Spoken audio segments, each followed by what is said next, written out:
A identidade visual do podcast é tão importante quanto a identidade sonora. Seja para um podcast de áudio ou de vídeo, não importa. A primeira peça de identidade visual que você vai precisar é a chamada arte do canal, né? Essa arte que a gente chama de cover muitas vezes é um quadrado perfeito, com no mínimo 1400 por 1400 pixels, preferencialmente 3000 por 3000 pixels, que você usa para identificar o seu podcast nos dispositivos, né? Nos aplicativos de streaming e tudo mais. É aquele quadradinho, aquela capinha, aquela artezinha que você encontra nos mecanismos de busca, né, dos agregadores, quando você descobre um programa. Existe a arte do canal, que é aquela que é exibida na busca, que é a capa, né, que é a cover art, e existe também a arte dos episódios. É a cover também, o mesmo formato, só que ela é embedada no arquivo MP3 de cada um dos episódios. Ela é incorporada no arquivo MP3. Quando você sobe também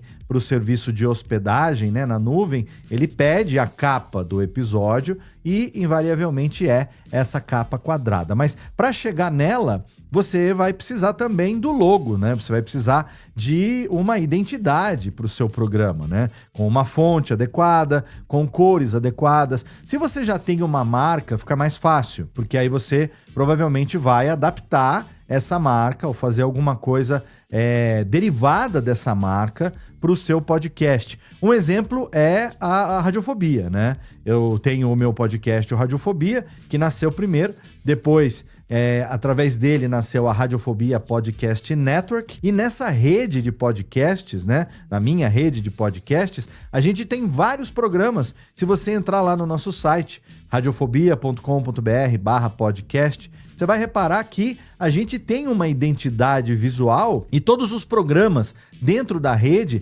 eles seguem a coerência dessa identidade visual. Todos eles lembram, né, a marca mãe, que é a Radiofobia Podcast Network. Então, não raro, quando você tem vários podcasts numa rede, né, ou que pertencem a uma marca, você vai encontrar essa identidade visual coerente, coesa, muita coisa aí utilizando o mesmo grupo de cores, o mesmo grupo de fontes, e isso é muito bacana, porque mostra um profissionalismo, né? Mostra também um branding bem feito, né? Trabalhar a marca de forma bem feita. Como eu já disse, se você é dono da marca, né? Se você tem o registro do NPI dessa marca, ela é sua, uma marca registrada para você, aí não tem por que você não investir um pouco nisso também, né? Então, se você olhar lá, por exemplo, dar o Radiofobia de novo como exemplo, você entra lá na Radiofobia, né? Colocar aqui para você dar uma olhada na página de categoria do Radiofobia Podcast. Você vai ter ali a capa do programa e depois você vai ter cada episódio. Aí quando você clica no link de um episódio, você vê que a gente tem a vitrine, que é o formato retangular, que é no tamanho da thumb do YouTube. 1920 por 1080. É o tamanho Full HD, né? Apesar do YouTube aceitar também em 4K, mas o tamanho padrão dessa thumb que a gente chama, dessa vitrine, né, horizontal, que tem 1920 por 1080, ela é um tamanho em alta definição, que pra gente, quando a gente mudou o site, né, na mudança mais recente do site, a gente adaptou o formato da vitrine do site para que fosse o mesmo formato da thumb do YouTube, e com isso a gente consegue economizar uma arte, né? Então, a gente tem ali a thumb do YouTube, que serve como vitrine do site. Aí, se você vê nos agregadores, por exemplo, olha aqui no Pocket Casts, por exemplo, aqui, você vai ver que a gente tem todos eles, ou no Spotify, enfim, né, no agregador que mostra a arte do episódio, você vai ver que as capas, elas seguem também a mesma arte da vitrine, só que com um tamanho diferente. A capa é um quadrado perfeito, a vitrine, ela é retangular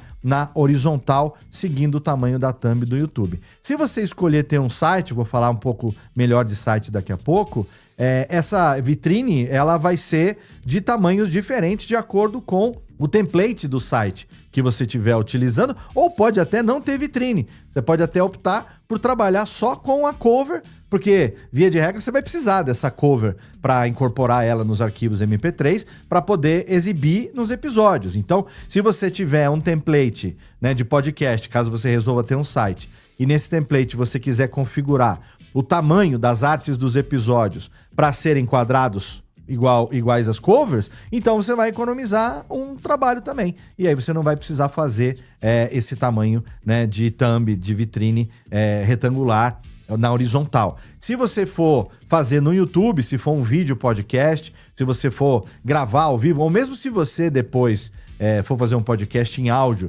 e for usar ferramentas como o Headliner, por exemplo, que permite que você faça audiogramas, né? São peças de áudio em vídeo, né? Ele permite que você coloque ali uma arte personalizada, permite que você coloque aquela waveform que, conforme as pessoas falam, a onda, né? A waveform, a gente vai falar melhor disso quando a gente falar de edição, mas a onda vai se movendo, a waveform vai se movendo, aí você consegue também ter essa arte horizontal, se você quiser mudar na hora de colocar, por exemplo, como um podcast no YouTube. Hoje em dia o YouTube Music, né, o YouTube Premium, o YouTube Music, já permitem criar canais de podcast lá, só com áudio também, né, pode puxar direto do seu feed, vamos falar um pouco melhor disso daqui a pouco, e aí, direto do feed, ele alimenta o canal de podcast no YouTube. Então, você pode ter também essa arte com esse tamanho personalizado para poder usar no YouTube. O ponto aqui é não negligenciar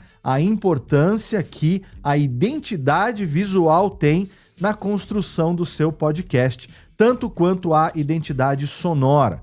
Um podcast que tem uma identidade visual bonita, bem feita, caprichada, hoje em dia tem ferramentas de IA que permitem você já configurar no tamanho que você quiser, né? Eles fazem o tamanho quadrado, que é a cover a capa do podcast, né? A cover art. Pode fazer também o tamanho vertical, né? Retangular na vertical, que é o tamanho da capa utilizada nos stories, né? E também pode fazer o tamanho da thumb, que é a vitrine retangular na horizontal, né? Então, se você olhar, por exemplo, o pack das artes aqui que a gente tem para cada episódio do Radiofobia, a gente tem a mesma arte adaptada, né? A mesma ilustração, a caricatura que a gente usa atualmente, adaptada para cover, que é o quadrado que vai incorporado nos episódios e é exibido nos aplicativos de streaming de áudio. Você tem a thumb, que é a vitrine horizontal, 1920 por 1080, que é a thumb do YouTube e ao mesmo tempo serve de vitrine no site. E a gente tem a adaptação também do retângulo na vertical, que a gente utiliza para a arte dos stories, para poder divulgar lá no Instagram, ou se quiser fazer shorts e colocar esses cortes como shorts e usar como capinha também, no YouTube, no TikTok também, dá para fazer. Então, ter uma identidade visual coerente, bem feita, caprichada, né? Hoje em dia você não precisa pagar caro para poder ter essa identidade visual. Se você puder fazer com pessoas, né, artistas, designers, ilustradores, ainda melhor, porque você está ajudando também a esses profissionais terem o seu trabalho, né, ganharem o seu dinheirinho e terem o seu trabalho reconhecido. Mas se você quiser também utilizar, existem ferramentas de inteligência artificial que podem te ajudar nisso. O importante é não negligenciar a importância da identidade visual do seu podcast.